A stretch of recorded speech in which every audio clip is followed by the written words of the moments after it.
What is going on, breadheads? Ty and I are back for another beautiful episode of Think Fresh. However, today, Ty, we're kicking it old school. We're going back to Hmm. our roots, Ty. We're keeping it lo-fi. That's right. A little bit of grit just builds character. So Ty and Eric are back on the AirPod ones, recording remotely. It feels weird to be together apart. I think I should mask up for this. Yeah, dude, no kidding. Wow, it's kind of yeah, you're right. It throws it back to the days where we would have to, you know, strategically hang out with friends and do so, without the blessing of the law. Hmm. Dude, the illegal hangouts made them all the more thrilling. Nothing makes you more closer to a band of boys than knowing you're not allowed to be together. Yeah, dude, that's the best part of it all, actually. It's kind of like our Yeah. version of prohibition in a sense. Hmm. It is actually, except you just weren't allowed to kiss in public, you know? They got Yeah, rid of the dude, we've hugging. we've digressed. Wow. But here we are. We are back, but I don't even care that this is a lo-fi epi because it's Friday. Not just Friday, but it's the last Friday of the month, Eric. So happy payday to all those that observe that, which probably very few of our listeners are on any sort of payroll. But if you are, shout out to you. If not, so sorry to hear that.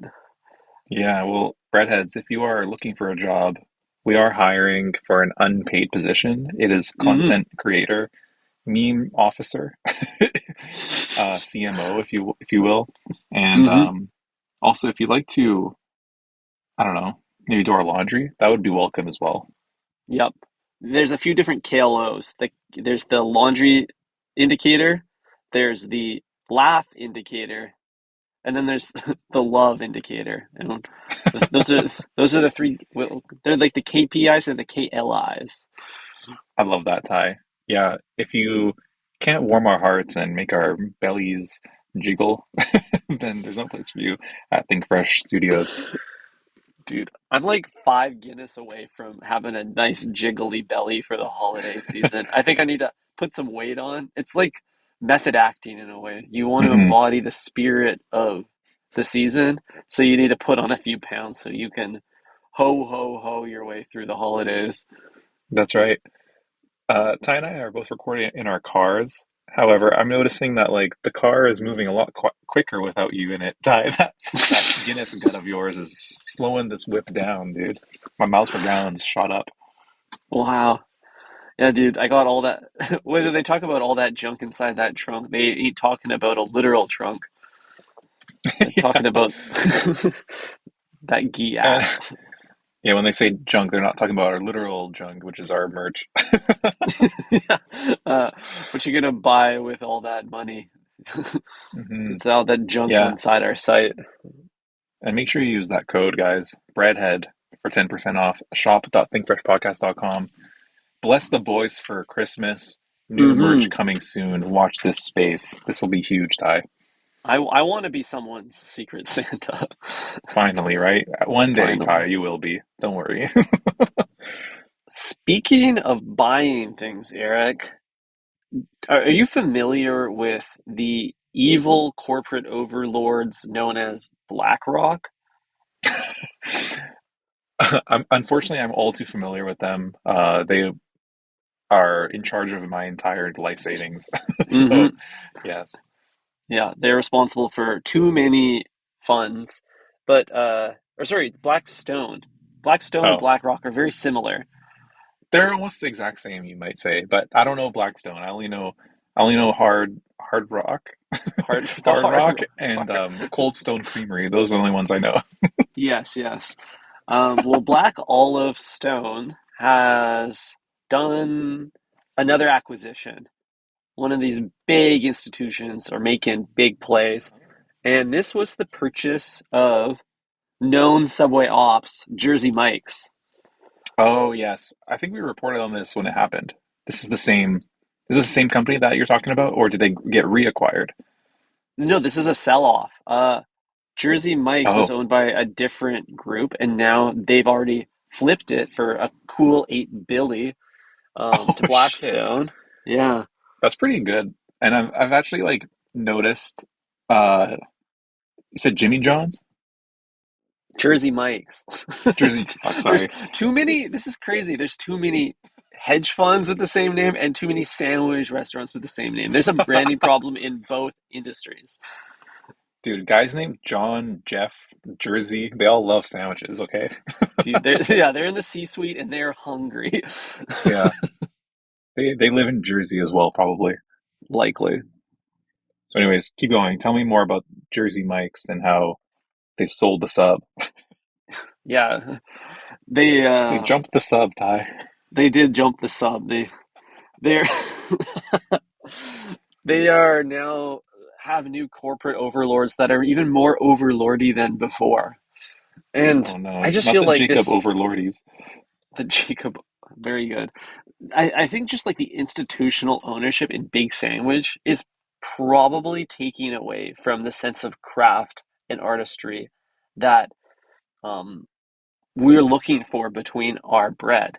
And like we're feeling this with Subway too. They just got picked up by whatever that other company was last year, and we're getting nothing but like junk meat, like garbage food out of it now. You know?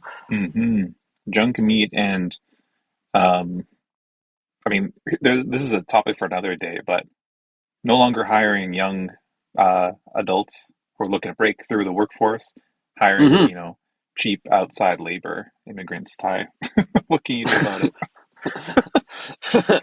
Well, that's a challenge for our elected officials to resolve, and I think they That's have right. some solutions. A podcast can only do so much. Well, I think that all sandwich institutions should hire exclusively over 50. Like, there's so much ageism in other workforces, and sandwich making is something that takes a lifetime to master. So why don't we hire the people that have spent a lifetime making sandwiches? Okay. What's your suggestion? Who has spent a lifetime making sandwiches? Just like old people just by the nature of being have probably Old? yeah, they've just ran the numbers up. Like their PR for number of sandwiches is way higher than Hmm. mine, even though I love them. Just because they've Hmm. had so much more time at the table, time in the kitchen, time touching the bread. Hmm. No, I totally get it, dude. Bread touch time is another KPI at Hmm. Big Fresh LLC. And I think we need to also like hire hire people from places that sandwiches are an art form as well, like Italy, um, Portugal, Hmm. maybe even Mexico. They like holding various meats between a tortilla. You know what I mean? These are all similar transferable skills, and Uh-huh. I just don't know if the current workforce we have is trained in the same way. It's definitely not in their biology, is what I'm trying to say. Right, right. You're saying that they're like uh incorrectly favoring countries and cultures that care more about things in bowls than things Yeah, between bread. yeah, they like slop, is what I'm trying to say. Right. And there's like maybe not a transferable skill there. I don't think so. Interesting take. Yeah. I'm gonna have to sit with that one for a little bit. Um, Blackstone, ever since they bought Jersey Mike's, the other thing that I've been noticing is that I think Jersey Mike's and Blackstone have they bought them. This is a bit of a conspiracy, so put your tinfoil hat on, Eric. Hmm. Um, I think all of these big hedge funds are trying to make humankind weaker so that they're more subservient, so that we can return back to an era of serfdom. And one of the ways that Jersey Mike's make sandwiches is after you make your order, they take the receipt and they put it on the bread so they know what toppings to put in which bread. Are you Tell familiar me with this more, Ty. practice? Yeah, so they're just laying a nice warm piece of receipt paper, like it's the first ingredient in your sandwich. Granted, it is removed, but it still makes contact. It's got BTT time of like a minute. I get what you're saying. So you're saying that, the receipt contact time is potentially causing a spike in estrogen.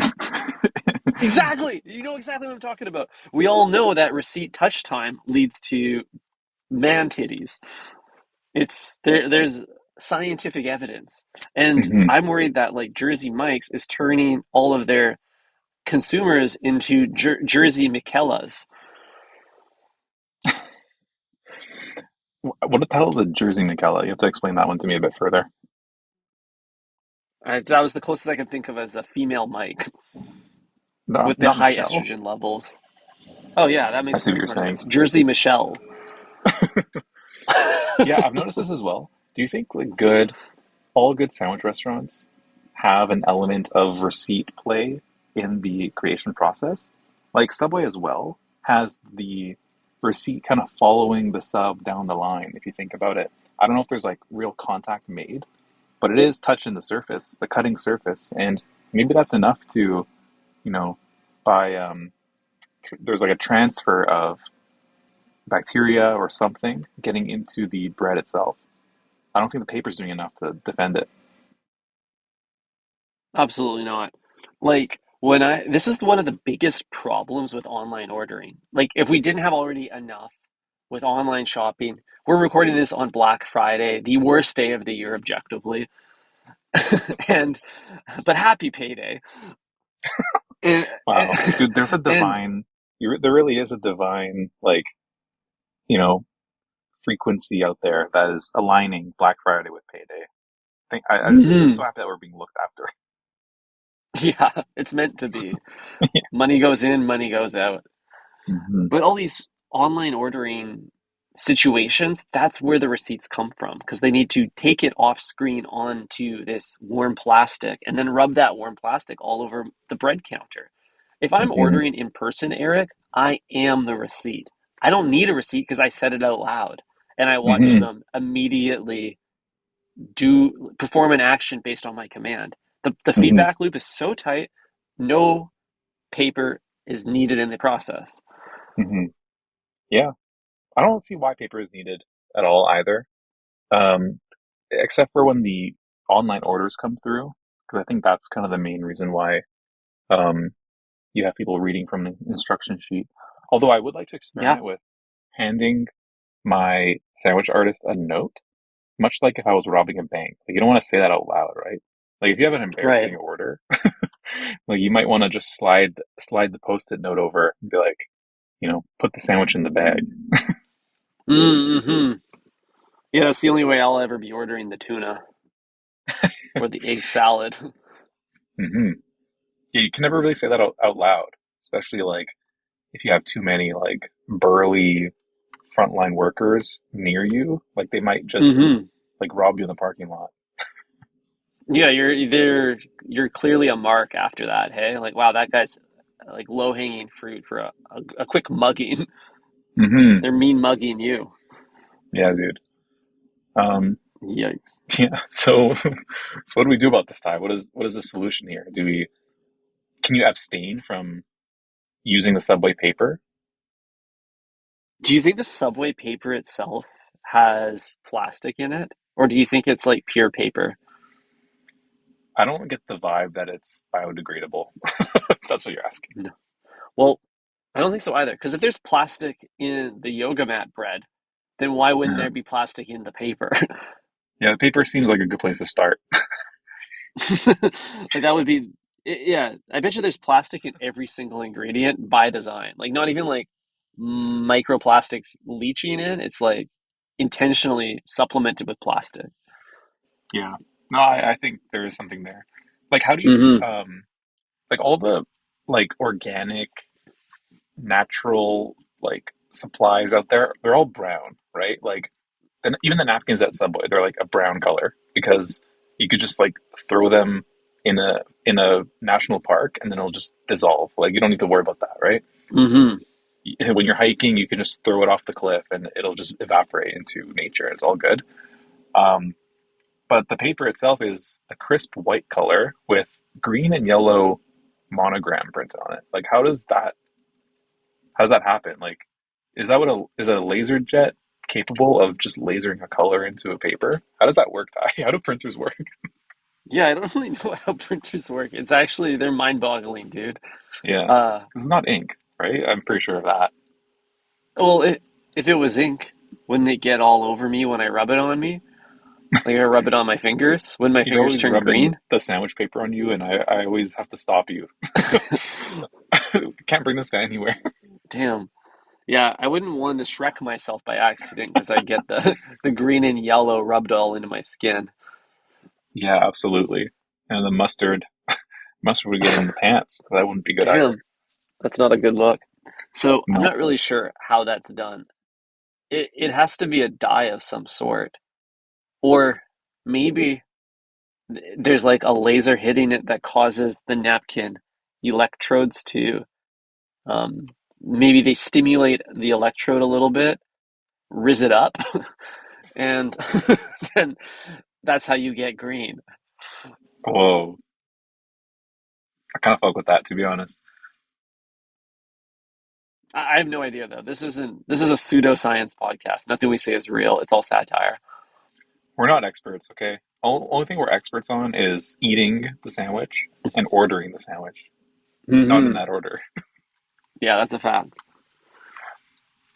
I had a pretty weird meal the other day, Eric. I Yeah. went to a restaurant called Daddy's Grill. Oh no. Oh no. Daddy's Grill. Have you heard of it? Uh, where is it? Because I might have heard of it. It's in like downtown Richmond. Okay, never mind. There's a Daddy's Kitchen on Commercial, Hmm. and I just like could never bring myself to even peruse the menu. It's like I would always see it on like DoorDash, and just the thought of ordering from somewhere called Daddy's Kitchen never sat right with me. But I'd like to know more about what kind of food landed in your plate, Ty. Yeah, you would be surprised. Like, I only went there for the pod, you know. There was other good restaurants, but this one was the most topical, if you will. Hmm. Um, it's a Iranian restaurant, and Oh. you order at the counter. They only do a few things. It's kind of like falafel platters, you know, Hmm. donair, if you will, Got it. donair-esque or donair adjacent. Um, So much like Subway, where the options are bun or bowl, here it's wrap or plate. More or less. And if you Nice. order it as a plate, they still give you the wrap, just on the Dude, that's the side. best part. That's the best part, bro. Like, why would you ever get a wrap when you can get way more onto a plate and then also have the wrap on the side? Yeah. It's like when they ask if you want it gift wrapped at the store, and you're like, "Ah, I can do it myself."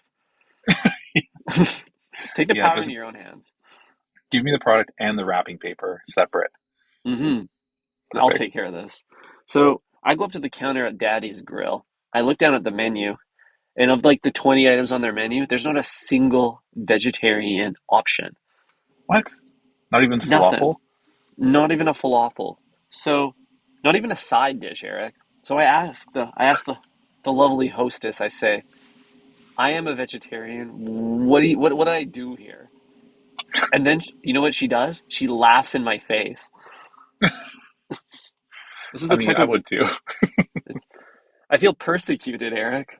Wow. Sorry to hear that, man. That sounds pretty traumatizing to have daddy laugh in your face like that.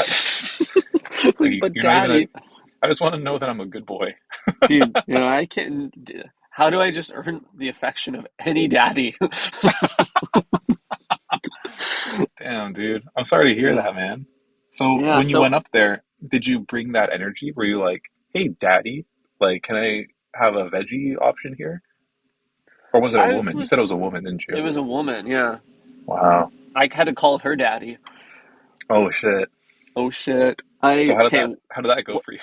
yeah, after the laugh, I wasn't gonna go down without a fight. So I double down. I say, "Come on, there's got to be something you can do for me." You know what she says? No. Wow. Wow. So you know Not what I even do? like the chicken plate, hold the chicken. You can't even do that. Well, then I started throwing options at him. Like, I'll eat sides. I'll eat anything sub meat, whatever you can do. And then I turned on the charm a bit too, raised her up, you know? Like, come on. You know, we both want me to be here. Like, this is good for us. Yeah, man. You want some customers or not, bitch? Yeah, leaning into some of my artist manipulation tactics. More olives. Hmm. Keep So going. more, more, more. And it worked, Eric. I turned her Oh, around. She said, "We'll take care of you." And I said, "What are you going to make for me?" And she said, "Just go sit down." oh, dude, that's awesome. Yeah. Did And you get like I a got, $50 bill after? it was very expensive for some reason. It was like 25 bucks a plate. Just silly for what I got, which was a giant platter with rice, salad, 2 cups of tzatziki, a piece of naan bread, and then like a single roasted tomato. Oh, well, I got to give them efforts for trying, an A for trying. Um, feels like I don't know, do they market themselves as like a carnivore place? Because I'm surprised to hear there's no falafel, there's no tofu even. You know what I mean? It Hmm. seems kind of strange. Yeah, not even seafood. But then I remembered that Iran is kind of landlocked, so that makes Hmm. sense. Yeah, true. But I was still satisfied with it. I got through the experience, Eric. All That's daddies good. are carnivores, so it makes sense. I should have seen it Hmm. coming. Yeah. No, I think you should have seen it coming as well. We went to Daddy's Grill expecting a veggie burger. You never know. It's a grill, man. Like you can grill anything. Yeah. Why limit yourself? Hmm. Wow. Well, that this only confirms my bias that Daddy's Kitchen is not worth going to in No. commercial. CEO of Daddy's Kitchen, if you're listening, come on the pod. Explain Hmm. yourself. Yeah, we're open to hearing a counter case here. Hmm. Dude, naming your restaurant is like probably the most important thing you can do at a restaurant. Like, I don't even care what the lighting situation is. If it has a shitty name, I ain't going, Hmm. you know? 1000% completely agree with this take, Eric. It means everything because the name is like you have to say it out loud at some point. Oh, where'd you go for dinner last night? If it's a shitty name, I don't even want to tell you. So I'm not going to go Hmm. there. I don't, it Hmm. it says everything about like, if you don't care about your name, you don't care about anything else. Hmm. Yeah, just like, sending out a plate of food, you need to like have some taste. You know what I mean? Hmm. Like, you gotta taste the food and you gotta have good taste when it comes to choosing a name. It seems Like, like not enough places care about that. And at some point, I gotta type it into Google Maps, and if it's too long or sounds weird, I don't know. You've lost me. I'm going in with a bad taste in my mouth. No pun intended. yeah, dude, so bad. Like, a new restaurant just opened in my neighborhood. I think it's called something like Italian Kitchen Cafe or something. Great. Yeah, and they made each word a different color of the Italian flag. And I can just tell that this isn't going to offer me a very neither traditional nor fresh take on what Italian food is. It's going to be the worst pasta of my life. Hmm. Yeah, I agree with you. The other thing that is maybe I'm being nitpicky, Ty, but if you go to a restaurant that is like French or I don't know, Spanish or something like that, where it's the name of the restaurant's in a different language, if it's like, if I gotta like really strain myself to pronounce it correctly, it's also kind of a flag. Like, I'm thinking of like Au Comptoir Hmm. on West Fourth. Like, I want to send more people there, but I hate having to like pause and really think about how I'm going to pronounce their name. Same Hmm. with pho. I never say pho anymore. I just say pho. Fuck it. Fuck. You want pho? It's faux. That is what it is. Fee fi faux hum. Exactly. So I think I agree here because you are putting a burden on your Western customers to then like risk embarrassing themselves with a mispronunciation. Hmm. Like, why do you want to burden your customers with that? Yeah, dude. The other thing that drives me crazy, Eric, is when restaurants name their restaurant in a different language, but they pick a really generic word. Like it just is like kitchen in French or like all comptoir is just I think that's the table, you know? Hmm. Like Yeah. boring. I don't know how Uh, many restaurants that I've seen that call themselves like manger, like eat. eat. Cucina, it's just called cucina. That's just kitchen in Hmm. Italian. Yeah. Yeah. No, you're Like totally right. they're like hiding the fact that they don't even have a name by giving their name just a generic word in a different language. It's a cop out. Hmm. 100%. 100%. Also, I don't know if we've talked about this already, but a lot of like Asian spots, they have the naming system down perfectly out there. And I'll tell you Mm-hmm. why. They just have the best dish in the name of the restaurant. Mm-hmm. They're like, this is our thing. Come here for Yeah. this dish. It's so Yeah, smart. exactly. Like if you go to a banh mi spot, it'll say banh mi in the name or Mhm. pho or bun cha. You know what I'm saying? Like it'll kind of tells you what to order in the name. So when you're sitting down looking at the 80 pages menu, you don't even have to look at it. You just say like, "Let me get the house special." It's, you're good to go. For sure. Like, and it also makes the small talk a little bit easier afterwards. It's like, where'd you go for dinner last night? Oh, I went to tofu soup. You don't even need to ask what you got there. Obviously, I got the tofu soup. Yeah, it simplifies the entire interaction. Mm-hmm. Although the one outlier, Ty, is I went to a banh mi place with, I guess it was like they moved locations or they like it's a second location or something, and they had two in the name. It was like a sequel. Oh, cool. Yeah, Second it's actually iteration. probably the best banh mi I've ever had, and it's at Banh Mi Thai Hang 2 That's on what you're Kingsway. doing, dude. Second episode of the week. Tai Hing 2. Whoa, hanging with Thai Let's go. twice. Whoa, that's pretty cool. But yeah, like I was like, why is there a number two in this? And Because like, that's what you're going to be making afterwards. yeah, actually, I just realized something. You're right. I just realized something. Maybe if there's two locations, you ever just like type in the name of the restaurant and then get directions to the wrong one? Because I've had Mm, that happen, especially since me mm-hmm. and you don't live in the city center anymore. Like you probably get directions to like the one out east. Right, right. You're going to accidentally go to the location that's distilled down for suburban families. Yeah, exactly. They have a nice big wide parking lot. Yeah, brighter lights, wider booths. You get Kids menu. crayons with your table. Yeah. Yeah, that's kind of nice. Maybe they've just, maybe they're just living in 2040 and Mm, us dumb American Canadians have to adapt, 100%. Subway actually follows the nomenclature of Asian cuisine because if I said that I went to McDonald's, do you know what I ate? You have no idea what I ate. There's so many options there. But if I went to Subway, you know exactly what I ate. Bro, I ate a sandwich. I ate a Subway sandwich. Their sandwiches are so iconic that their name of the restaurant is the food. You're eating a Subway. Whoa, dude, on that bombshell, Ty, I think we got to end. We got to end this Yeah, episode on that bombshell. That's a quit. revelation that That's a I, revelation. I Quit while we're didn't know ahead. I didn't know I walked myself into that, but I'm glad I did. Yeah. And I stay learning something new on this podcast every week with you. So thank you. Hmm. You're welcome. It's hard to do your own research. It's easy with somebody else. Right. This is a double think podcast. Hmm. Yeah, we really are thinking twice. Yeah, yeah. Think twice, eat once. That's cool. Think twice, chew once. That's good. That's a good like principle for sandwich making at Subway. Like just think twice as you're making it. Yeah, think twice about going to Subway, that's for sure. You're right.